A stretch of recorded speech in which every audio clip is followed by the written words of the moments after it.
परिचयात आहेत, आधीमध्ये येत असतात, त्यांच्याशी मी या विषयावरती बऱ्याच वेळा चर्चा करून माहिती घेतलेली आहे की मातृभाषेतनं शिकलेली लोक सुद्धा बऱ्याच संख्येमध्ये प्रशासनामध्ये, ब्युरोक्रेसीमध्ये पोहोचलेली आहेत. इंग्लिश मीडियमचा भ्रम सोडून द्या.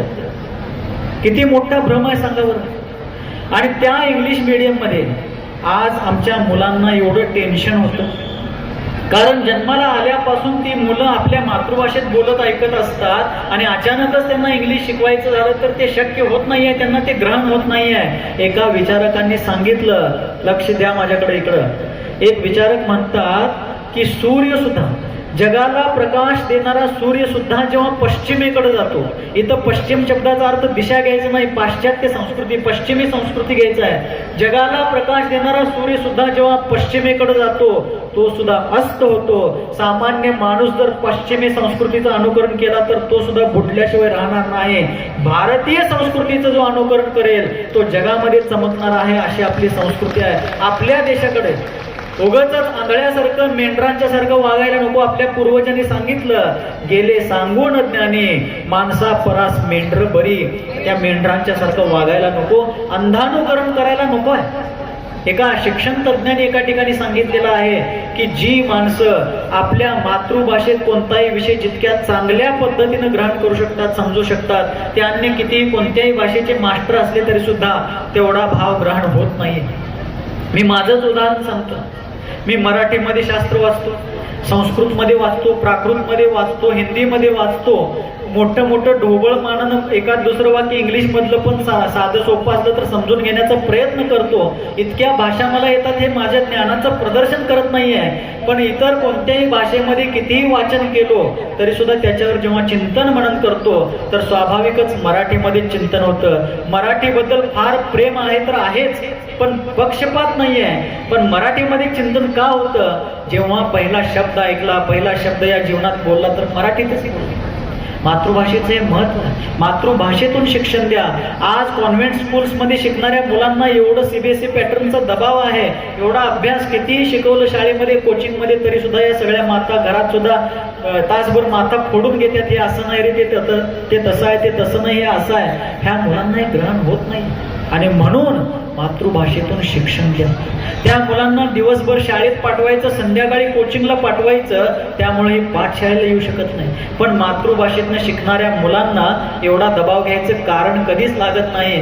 साधं उदाहरण घ्या, अ पासून ह पर्यंत स्वर आणि व्यंजन जर एकदा आपण शिकली शाळेमध्ये, पहिली दुसरीच्या वयामध्ये असताना, तर आयुष्यामध्ये कोणताही शब्द वाचायचा, लिहायचा असेल तर त्याचं स्पेलिंग पाठ करायला लागते काय? लागतंय? सांगा अध्यक्ष, सांगा तुमचं इंग्लिश फार चांगलं आहे. लागतंय? नाही लागत. पण इंग्लिश मध्ये कोणताही मास्टर असू दे, कोणताही प्रोफेसर असू दे, नाहीतर आणि कोणी असू दे, त्याला नवीन शब्द वाचायचा, लिहायचा, पाठ करायचा असेल तर प्रत्येक शब्दाचं अल्फाबेट नुसार जे काही स्पेलिंग्स आहेत ते पाठ करायलाच लागतात. आपल्या मातृभाषेमध्ये, मग ती हिंदी असू दे, मराठी असू दे, संस्कृत, प्राकृत, कोणती आपली भारतीय भाषा असू दे, तिच्यामध्ये स्पेलिंग पाठ करत बसण्याचं, डाटा लोड करण्याचं कोणतंही टेन्शन नाही. फक्त पहिल्यांदा प्राथमिक शाळेमध्ये अ पासून ह पर्यंत स्वर व्यंजन आली, 12कडे आली की विषयच संपतो. कुठं चाललोय आपण? कशाचं अनुकरण करतोय? आणि कॉन्व्हेंट स्कूलचा अर्थ तरी आम्हाला माहिती आहे का? कॉन्व्हेंट स्कूलचा अर्थ आहे, इंग्लंडमध्ये ज्या वेळेला हे स्कूल्स चालू केले काही दशकांपूर्वी, कदाचित 1-2-3 शतकं पण झाले असतील, तर ते कॉन्व्हेंट स्कूल्स जेव्हा चालू केले त्याला कॉन्व्हेंट स्कूल का नाव दिलं गेलं?